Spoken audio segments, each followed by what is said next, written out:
In this special edition of Red Sky, we were joined by Bobby Hassell. At the beginning of the interview, we hear Bobby explain how a contract in 2004 ended up turning into a 10-year playing career for the club he now calls home. I'm generally a very loyal guy, so it takes a lot to get me away from a club or in any relationship and with friends, etc. So I'm very loyal to them that I work for, etc., and I'm close friends with. So that's one thing. The other point with when I was at Mansfield and Barnsley, injuries came at a wrong time where I was just about to get a move to Newcastle and Tottenham when I was at Mansfield, and had two long-term injuries that curtailed their moves. And the same at Barnsley. I was just very close to a move at one point and then had an injury that curtailed that. And then after that, I had a chance to move probably 4 times. And they were genuine moves. 2 times the club refused to let me go. And then right at the end, when I was 30, I had a chance to go to Leeds at that time. And by that time, I'd become a Christian. So I prayed about this. And I did want to, if I'll be honest, I did want to leave. I'd been there a long time. Manager had come in, I didn't really get on with. I thought it was the right time to go. And then Barnsley, the next day, after I'd prayed about it, offered me a new 4-year deal virtually. So, Wow. So yeah, it was a sign for me to stay, which I honoured Patrick with that. He did his best to keep me, Yeah. And I stayed. And then I've said this before. If I be honest, if the money was around today as it is today, back then I'd have probably left. Of course. Clubs are only offering probably £500 more to £1,000. I know it's a lot of money, but in general terms in football, when you're settled and you're living and you're club captain, it's not that much. No. If you go somewhere, it's an extra 10 grand a week, which is happening now. If you leave Barnsley to another championship club, you're getting another 10 grand a week. I would have left, and I'd have been silly not to. Yeah. But I don't regret anything. I don't regret being at the club 10 years. It was a fantastic time. I had some unbelievable memories, and it afforded me the chance to build up some great relationships. And in essence, when I left and retired and come back from India, I generally came back to the club within 2 or 3 months because of that relationship I had with Patrick. Yeah, of course, and we'll move on to that later when we get to the back end of your career. We'll just take a big step all the way to the beginning. Yeah. How did football begin for you, Bobby? Were you always a footballer? Was there another sport? Was it always going to be Mansfield? How did all that begin? Yeah. Well, I was generally good at most sports when I was a kid. I was playing football from 3 and 4. Yeah, I played football by the age of 15. I obviously chose football. That was my first passion. And I'd come through the ranks at Derby and Stoke from 10 to 15. And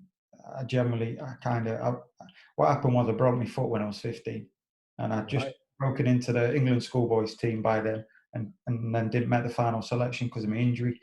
I was out nearly 8 months. And by the time I got back, it took me a long time to get going again. So in essence, I got released from my hometown club, Derby County, and then ended up at Mansfield 3 months later.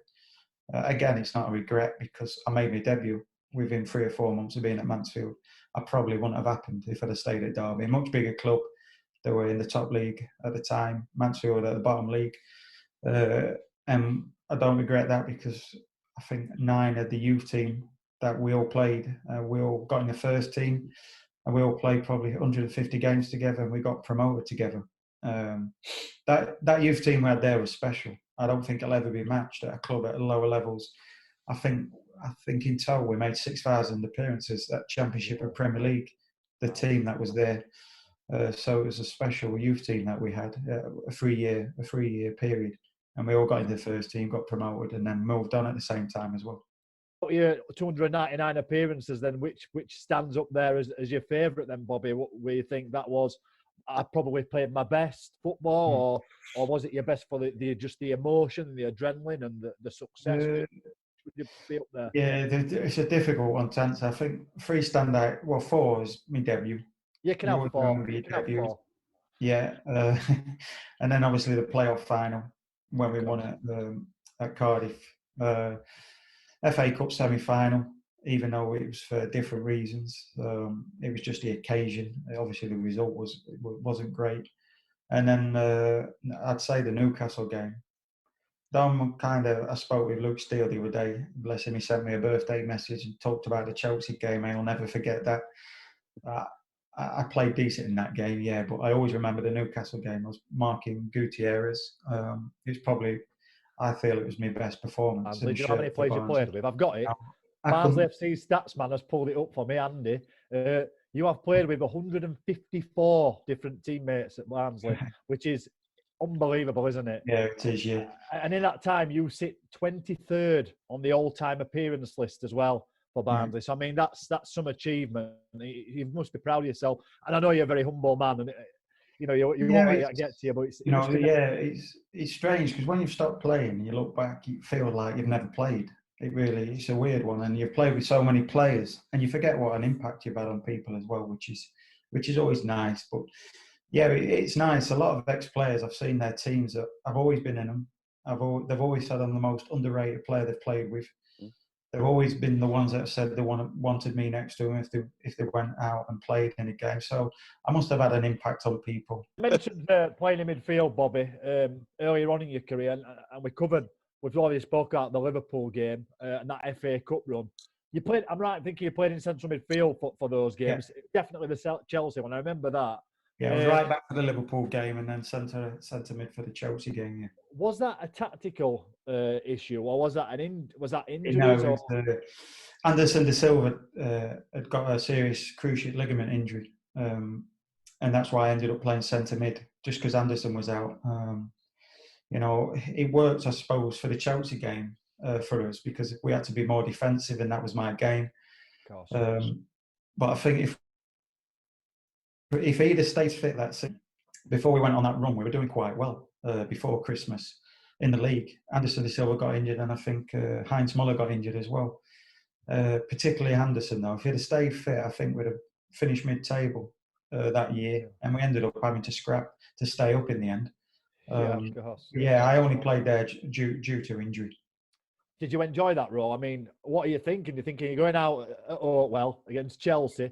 Against the time they ended up in semi-final at Champions League that season. So you're playing against a high standard player, and you're playing out of position or not your natural position at that time. Yeah. What's going through your mind when you've been asked to do it? I mean, obviously the gaffer must have trusted you. Yeah. I was comfortable playing any position apart from possibly left wing.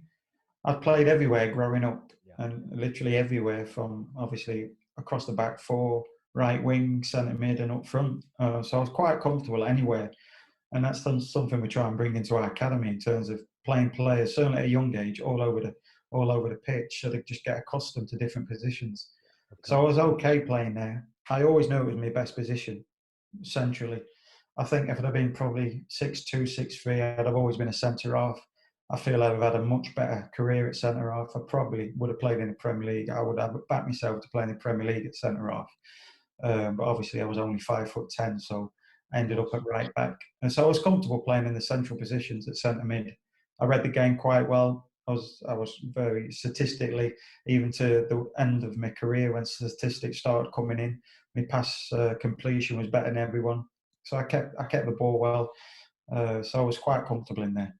Was it always your intention to come back to Barnsley, or were you prepared to take any job in football? Well, no. The truth is, I was going into ministry when I quit. I was going into full-time ministry. A series of events happened when me and Bruce went to an outreach centre for drugs and alcoholics, and as we were there, I felt clearly that basically what happened after that night is I prayed and fasted for 3 days, and then Patrick rang me on the Monday and offered me to come straight back into the club. So again, I know faith not for everyone, but for me it was a big thing, and I really wanted to get into full-time ministry and come out of the industry of football. But I felt clearly that night, like you've forgotten your own. So basically what I did, as I said, I prayed and I fasted for 3 days, and then I got a phone call on a Monday of Patrick to come around to his house, which I did. And then we arranged from that to come back in. And by that time, I decided to obviously retire and came back. I wasn't sure what role I'd be coming back at the time because all the jobs were filled at the football club. He just wanted me back in the building. Lee Johnson was under a lot of pressure at the time. We had a big chat about that. I spoke to Patrick about giving him more time. I knew Lee was a great guy. He just lost, I think, 8 out of 8, and then he went and lost 9 out of 9. So obviously, when I first came back into the building with Lee, there was a bit of, I'd walked in the building, ex-player. Everyone's expecting me to come back as manager. That was never the case. And me and Lee got on really well, and he trusted me straight away, which was great. And he went around and turned it around, won 9 on the bounce, and then got his move. So it worked out in the end. When I came back, obviously, I came back just as head of recruitment for the academy and got involved with some first team stuff. So yeah, it worked out that way, and that's how I ended up back at the football club. Although you are no doubt one of the busiest men in Barnsley with the job that you do, Bobby, and obviously you're off again after this. Do you enjoy it, and what is it you enjoy about it? Yeah, I absolutely love it. When Patrick asked me to take over as academy manager, I wasn't really sure about it, in all honesty. I loved what I was doing in terms of recruitment. I was at games a lot of the time. I really enjoyed that. I managed to pick up some really good players that are in the club now, and ones that have moved on. And I enjoyed it. I knew coming to an academy manager's role, it incorporates a hell of a lot of management and lots of different departments and things that really ex-players probably don't like, in terms of facilitating meetings, doing a lot of administrative work, attending loads of meetings. I had to go on lots of courses, which are mandatory courses as well. So when I first come, I didn't think I'd enjoy it. But yeah, I've loved it, in all honesty. It's been great being able to develop young lads. But also my job is to develop coaches and staff as well. And mentor them and help them on their careers, which is what we do within the academy. You've seen Dale Tongs moved up. A lot of the first team staff have made up from our academy, sports science, analytical work. And then we've Adam Murray came last year, and now he's obviously assistant manager and one of the assistants. So yeah, the academy do a good job in supplying the first team, not only with players but staff also. You've mentioned numerous players that have made that step into coaching amongst Barnsley and into management. I work in education. A lot of the best teachers always end up being in management, but that doesn't necessarily mean that they're going to be good at that role. Some skills transfer over. I'm guessing my question to you, Bobby, is what kind of skills do you think have put yourself and Martin in good stead, I guess, from your footballing days, and what's gone with you onto that management role? Well, I think I was a captain of the dressing room for most of course.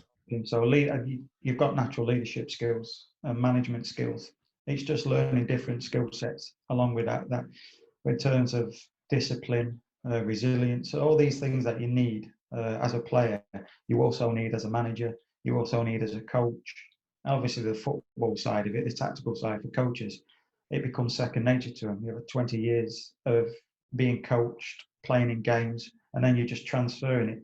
The biggest issue and the hardest task to start with is actually transferring it out of your mouth.